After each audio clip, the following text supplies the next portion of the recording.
Hi, Mr. Richards here. Today's lesson is on comparing populations. As we look into our real-world link,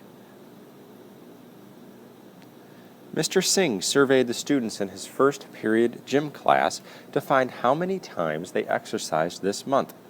The box plot, also known as a box and whisker plot, below shows the results. So how many times have you exercised this month? We have a number down here at 0, 30, and we need to find the following values. The minimum, the first quartile, third quartile, maximum, range, interquartile range. So, the minimum is the least value, the smallest value in the data set, and that's down here at 0. The maximum is the greatest value in a data set. Well, that's the largest up there at 30. The range is the difference between the greatest value and the least value. So the range is 30 minus 0, which is, well, 30. For the first and third quartile, it's, for the first quartile, the median of the lower half of the data, and the third quartile is the median of the upper half of the data. And on a box plot, that's represented here at the ends of our boxes. So the first quartile is down here at 5, and the third quartile is up here at 20.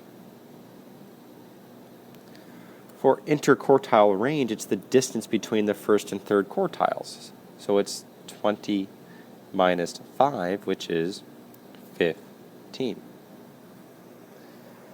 What is the median? Well, the median is represented on the box plot here, which is 10. What this represents is the fact that half of the students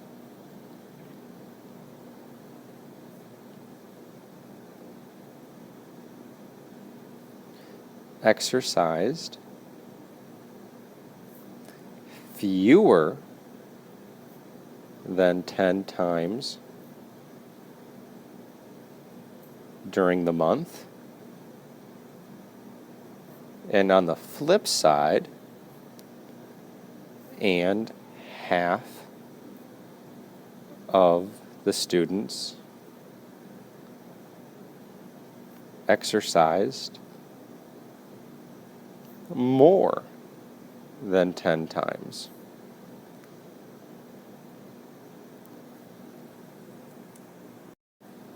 When it comes to writing conclusions, there are a lot of different conclusions we could draw, such as every portion of this contains 25% of the data, meaning 25% of the students were between 0 and 5, 25% of the students were between 5 and 10, 25% of the students were between 10 and 20, and the other 25% were between 20 and 30. It's broken down into quarters or quartiles. So a conclusion that we could draw here, 25%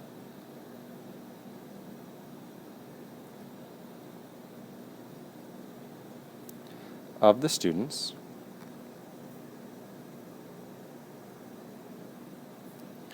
exercised between, and at this point you could pick. You could pick between 0 and 5 times, between 5 and 10 times, between 10 and 20 times, or again between 20 and 30 times, and for this we'll just say between 5 and 10 times. But again, you could pick any of those little quartile ranges. So now as we look to compare two populations, a double box plot consists of two box plots graphed on the same number line. A double dot plot consists of two dot plots that are drawn on the same number line. You can draw inferences about two populations in a double box plot or double dot plot by comparing their centers and variations. The centers and variations to use are shown, and this table is really important in our lesson. If both data sets are symmetric, well, what's symmetric mean? Well, look over here at the box plot. A box plot is symmetric if the data are balanced at the center. Notice how we have some balance here. This is equal to this, and this is equal to that. Non-symmetric, notice how it's not balanced at the center. So if both sets are symmetric, meaning they look like this perhaps, we're going to use the mean and what's called the mean absolute deviation to calculate our center and variation. If neither data set is symmetric, we're going to use the median and interquartile range, and if only one is symmetric, we're going to also use the median and interquartile range. The only time we're going to use the mean and mean absolute deviation for this is if both are symmetric. So in our guided example, Casey surveyed a different group of students in her science and math classes. The double box plot shows the results for both classes. Compare their centers and variations. Write an inference you can draw about the two populations. You can notice here how many times have you posted a blog this month is the question being asked. The results of the math class and science class are shown. And so one of the first things you need to look for is symmetry. Neither box plot is symmetric, which means we're going to use the interquartile range and median. The median to compare the two centers, and the interquartile range to compare the variations. So the median for the math class was 10. The median for the science class was 20. The interquartile range for the math class, we're going to take the 20 minus 5 to get 15. For the science class, 25 minus 15 to get 10. And here are the conclusions we could draw. Overall, the science students posted more blogs than the math students. You can use that. The median for the science class is twice the median for the math class. Now, when we talk about variation, what we're talking about is the spread of the data. How far apart are the data points? There is a greater spread of data around the median for the math class than the science class. You can see how the box here is bigger. You can notice how 15 is bigger than 10. Since this is a bigger number, the data is more spread out for the math class than for the science class. And so now we get to try this on our own in our got it question.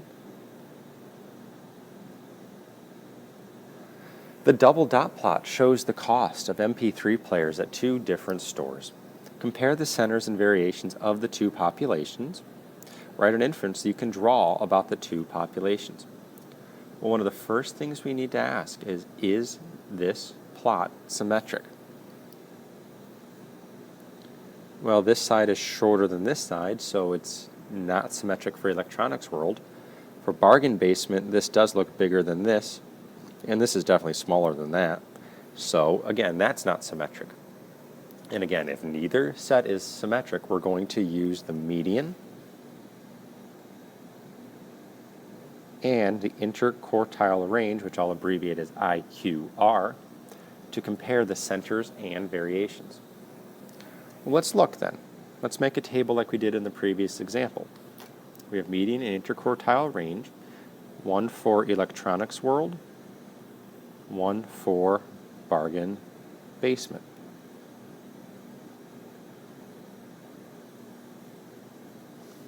Our median for electronics world is right here, and if we look at our number line, that's going to be 70. Our median for bargain basement is at 60. To calculate our interquartile range for electronics world, we look to be at 75 and 65, so 75 minus 65 gets us an interquartile range of 10. For bargain basement, this is the difference between 65 and 55, so 65 minus 55 is also 10.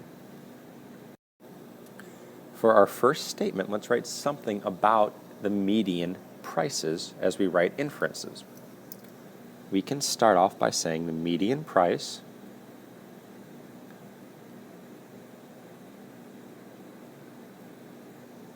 at Electronics World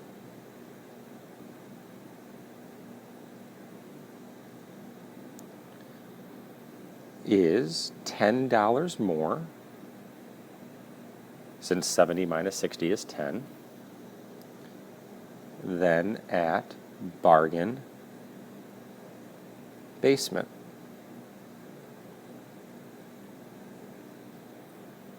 So that compares the medians. What about the interquartile range? Well, both are 10. So we can state that. The interquartile range is the same for both stores. Then to draw our final conclusion, we can use the medians and just kind of looking at the plots. We can notice that 75% of the scores, since there's 1, 2, 3 parts here, 75% of the dollars, or the costs or prices, are greater than $65, where that's only 25% at Bargain Basement are greater than $65. So our final conclusion can be generally, meaning in general, so generally, MP3 players are, I'll scroll up a little here, more expensive at Electronics World. So we compared the centers using the median. We calculated the variation, the spread of the data using the interquartile range, and then we drew a conclusion about which was more expensive. Now, as we look into guided example 2,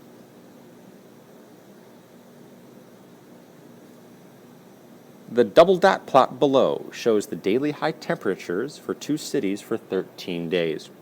Compare the centers and variations of the 2 populations. Write an inference you can draw about the 2 populations. Well, in this example, both dot plots are symmetric. We're going to use the mean to compare the centers and the mean absolute deviation, rounded to the nearest tenth, to compare the variations. And so you can see in the table here, where we have the mean, 81 and 84 for Springfield and Lake City, and mean absolute deviation of 1 4/10 for each. Now, in our little post-it note box here, to find the mean absolute deviation, find the absolute values of the differences between each value and the mean. Then find the average of those differences. That sounds confusing. It's actually just more work than it is confusing.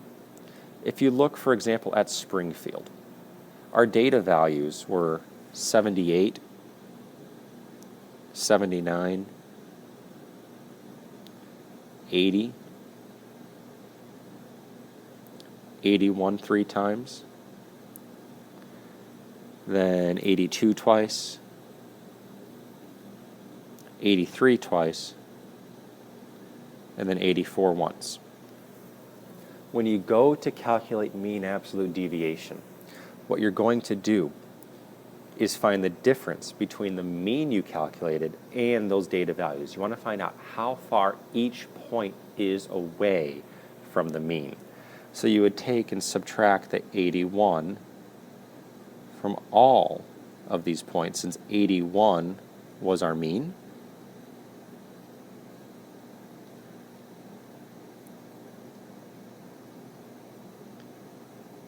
And again, you can see where this is going to be more tedious work than anything. But it says the absolute values of the differences because we do not want to be dealing with negatives here. So you would find the absolute values of all of these. And that's what the bars here represent, are those absolute values. And then as you go to solve these, this data point is 3 away, 2 away, 2, 1, 1, then a whole bunch of zeros, 1, 1, 2, 2, and 3. And what you're going to do then is add those up. So 3 plus 2 plus 2 and so on. And when you add those up, your sum is 18. And then you're going to divide that by how many points there are, which was 13. And when you do that and round to the nearest tenth, you get the 1 4/10. So when you're calculating the mean absolute deviation, you calculate the mean to compare the centers. And then for mean absolute deviation, you look very detailed at how far each point is away from the mean and calculate the mean of that, calculate the average of that, and round to the nearest tenth. Now, to draw our conclusion, while both cities have the same variation of 1 4/10, and if we were to calculate Lake City, we would also get that, Lake City has a greater mean temperature than Springfield. It's 3 degrees warmer. One of the reasons why I wanted to show you how to calculate interquartile range in that previous example was because our got it question B here does not deal with symmetry. The double dot plot shows the number of new emails in each of Pedro's and Annika's inboxes for 16 days. Compare the centers and variations of the two populations. Write an inference you can draw about the two populations. Well, again, as you look here, they're not symmetric. So what we're going to use is the median and the interquartile range to compare. And we're going to do that for Pedro and for Annika.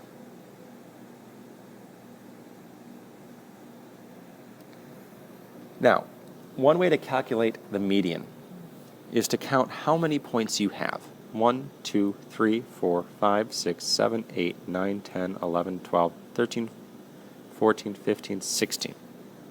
And also said 16 days in a question, but it's good to double check. The median is going to be the 16 plus 1 divided by 2 point. So the 17 divided by 2 point, which is 8.5. That tells me the median is going to be in between the 8th and the 9th term. So if we count 1, 2, 3, 4, 5, 6, 7, 8, 9 means our median is between 35 and 36, which is, well, 35 and 5/10. And I'm just going to draw in a little dot here, kind of to indicate it's not a new point, but it's just to show us, okay, our median was here. And for Annika, it's going to be the same type of thing. We're going to count to see in between the 8th and the 9th point.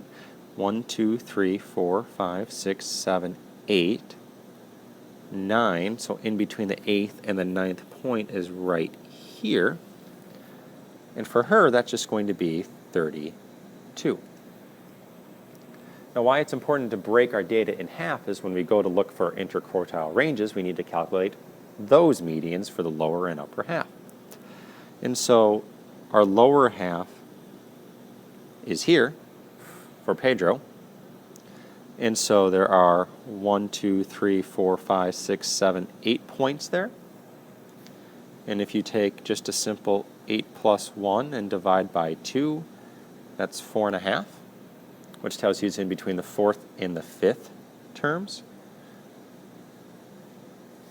1, 2, 3, 4, and in between 4 and 5 is going to be there, which if we look is a first quartile here of 34. And for our third quartile, it's again going to be in between the 4th and the 5th terms. So if we count 1, 2, 3, 4, well, the 5th term is here. So it's going to be in between 36 and 37, which is 36 and 5/10. So our interquartile range is going to be 36 and 5/10 minus 34, which is 2 and 5/10. For Annika, again, is going to be between the fourth and the fifth terms of the lower or upper half. So 1, 2, 3, 4, 5. It's going to be right here, which is 31 for the lower. And for the upper, 1, 2, 3, 4. Here's the fifth, so it's in between 33 and 35, which is 34. And 34 minus 31 is 3. So we have our medians, and we have our interquartile ranges.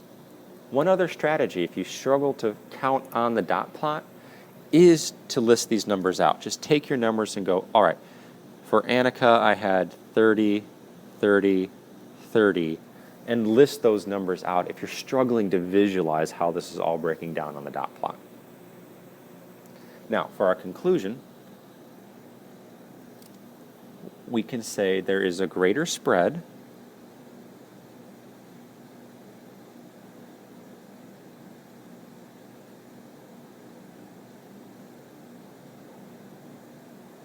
of new emails for Annika, comma, but Pedro's center, which is his median, is larger. So who are we going to expect to get more emails? Well, Pedro. So you would expect more email for Pedro. Now as we look at guided example 3, the double box plot shows the daily participants for 2 zipline companies for 1 month. Compare the centers and variations of the 2 populations. Which company has the greater number of daily participants? Now, we do have a star here, which is an addition, which means that's an outlier. Now, as we look, the distribution for Zip Adventures is symmetric, true, while the distribution for Treetop Tours is not. That's also true.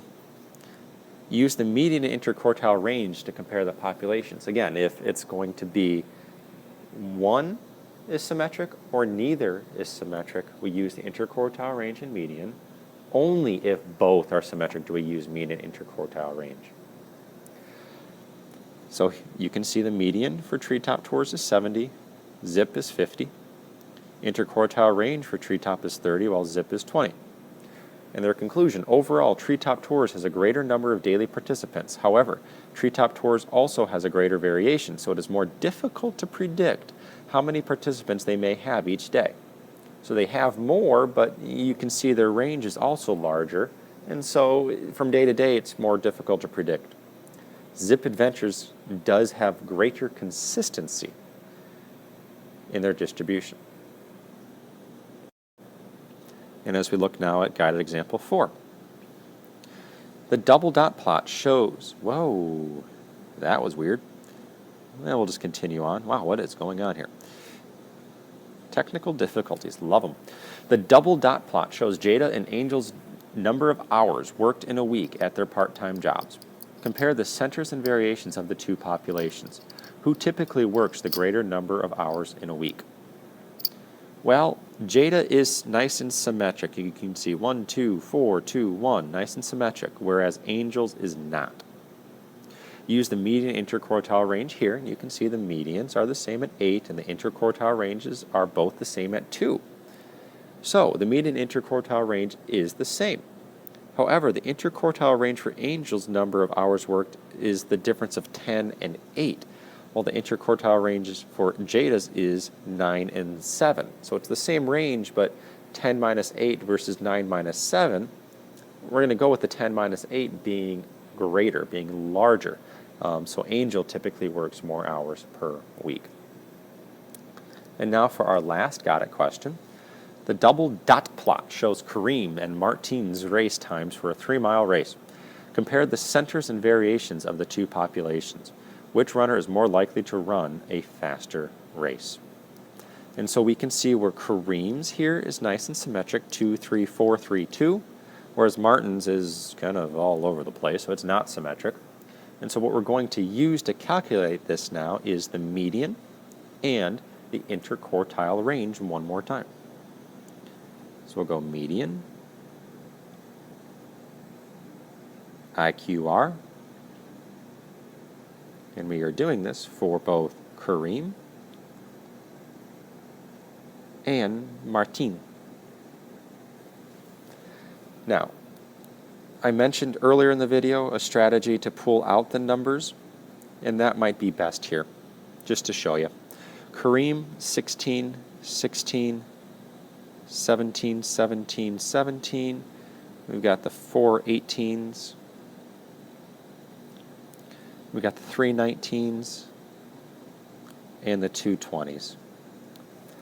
Now, to get this median, we have 1, 2, 3, 4, 5, 6, 7, 8, 9, 10, 11, 12, 13, 14 data points.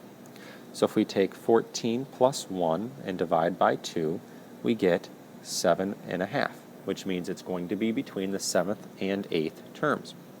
1, 2, 3, 4, 5, 6, 7 means our median is going to be between the 7th and 8th terms. And even if you were to count and cross off 1, 2, 3, 4, 5, 6, 7 numbers on the left side, 1, 2, 3, 4, 5, 6, 7 numbers on the right side. So our median is 18. When we look for the interquartile range for Kareem, 1, 2, 3, 4, 5, 6, 7 numbers here. And if you were to take 7 plus 1 and divide by 2, you'd get 8 divided by 2, which is 4, which tells you it's the 4th term. So the 4th terms there are 19 and 17. So 19 minus 17 is going to get us an interquartile range of 2. Now, let's finish up with Martin. And again, I think it is going to be useful to write these out. Martin, we had 14, 3 15s, 2 16s, a trio of 17s, 18, 19. These guys are really fast, by the way. 21 and 23s. Now, it is important to note here that there are a different number of races. Kareem only ran the 14 races. Martin, if you read it, are 15 races. So to find that median, we can take 15 plus 1, divide by 2, and get 8. That means the 8th term is the median. 1, 2, 3, 4, 5, 6, 7, 8. That means our median is 17. And then for our interquartile ranges, we have 1, 2, 3, 4, 5, 6, 7 numbers here. 7 plus 1 divided by 2 again is going to be 4, so it's our 4th terms are going to be our quartiles. So that's going to be 19 minus 15, which is 4. Now, to draw our conclusions. Our median for Martin is 17 compared to the 18 for Kareem. So we can say typically Martin runs a faster race. But his interquartile range of 4 is kind of scary because it means he's really inconsistent. He has a lot of variation. So we do need to make a note of that. We do need to say Martin's times are not as consistent as Kareem's. And that is it for this lesson on compare populations. Good luck.